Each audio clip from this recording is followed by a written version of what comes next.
1, 2, 3. Keunikan di Desa Drunyan, Kintamani, Bali. Pulau Bali terkenal dengan ragam wisatanya yang lengkap, mulai dari pantai, gunung, danau, kuliner, hingga desa wisata. Di Pulau Bali, tepatnya di Kabupaten Bangli, daerah Kintamani, terdapat desa wisata yang cukup tersohor, namanya Desa Drunyan. Desa Drunyan memiliki tradisi pemakaman yang unik. Orang-orang yang meninggal di sana tidak dikubur atau dikremasi, melainkan hanya ditaruh di bawah pohon tarumenyan. Pohon inilah yang nantinya mampu menghilangkan bau jenazah yang berada di sana. Lalu, apakah Anda tertarik untuk mengetahui asal-usul Desa Drunyan? Pada mulanya, hidup seorang Raja Surakarta.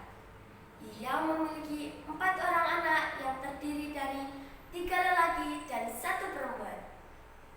Suatu kali, keempat anaknya mengendus bau harum yang entah dari mana.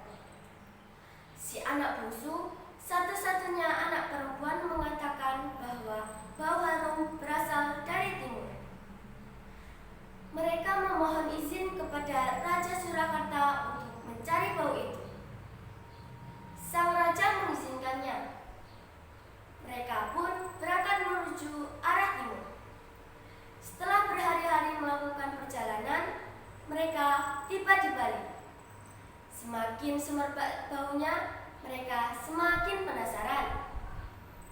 Perjalanan dilanjutkan hingga terhenti di Gunung Batu. Si anak bungsu meminta izin kepada ketiga kakaknya untuk menetap di situ.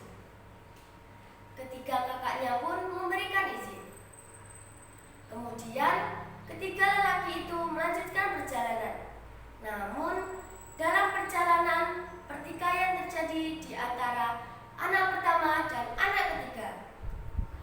Anak pertama menendang anak ketiga karena kesal melihat tingkah laku anak ketiga yang terlampau girang saat mendengar suara burung yang sungguh merdu. Peristiwa itu mengakibatkan anak ketiga jatuh dalam posisi duduk bersila. Pose tersebut tergambar pada patung yang ada di gerbang masuk ke Desa Kedisan, Pura Dalam Dingin. Anak ketiga diberi gelar Ratu Sakti Sang Hyang Jero. Perjalanan dilanjutkan oleh anak pertama dan anak kedua. Sampai di Danau Batur, mereka melihat 2 perempuan cantik. Anak kedua ingin menyapanya, namun dicegah oleh anak pertama. Terjadilah adu mulut yang menyebabkan anak pertama melakukan tindakan seperti sebelumnya. Ia menendang anak kedua hingga jatuh tertelungkup. Kelak di tempat tersebut dinamakan Desa Abang Dukuh. Anak pertama melanjutkan perjalanan sendirian. Ia kembali mencari bau harum itu hingga akhirnya mencapai pohon tarumenyan. Di sana ada seorang perempuan yang cantik dan menawan. Anak pertama terpesona dan mereka berdua menikah. Anak pertama menjadi pemimpin di situ dan diberi gelar Ratu Sakti Pancering Jagat. Kelak, ia menjadi dewa tertinggi di Desa Drunyan.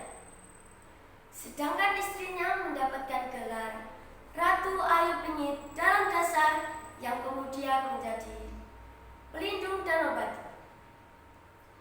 Ratu Sakti Pancering Jagat ingin mengamankan daerahnya dari ancaman pihak luar. Oleh karena itu, ketika ada warga yang wafat, jenazahnya tidak dikubur, melainkan hanya ditaruh di dekat pohon tarumenyan.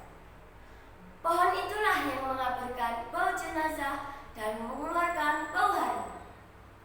Taru berarti pohon, menyan berarti harum.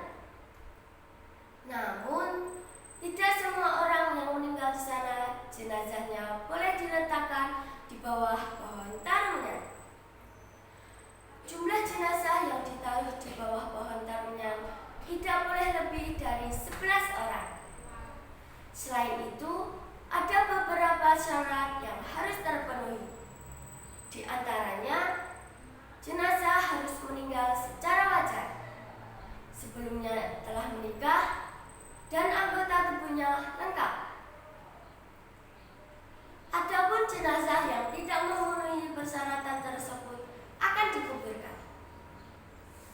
Nah, apakah Anda tertarik untuk berkunjung ke Desa Trunyan?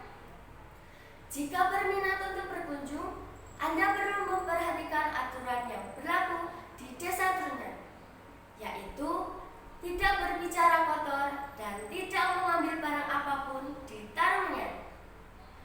Tak hanya tradisi pemakamannya, ada juga tempat-tempat menarik yang dapat Anda kunjungi ketika berada di Desa Trunyan. Antara lain, Pura Panjering Jagan dan Danau Batur yang diakui oleh UNESCO dengan menempatkan Danau Batur sebagai Global Geopark Network.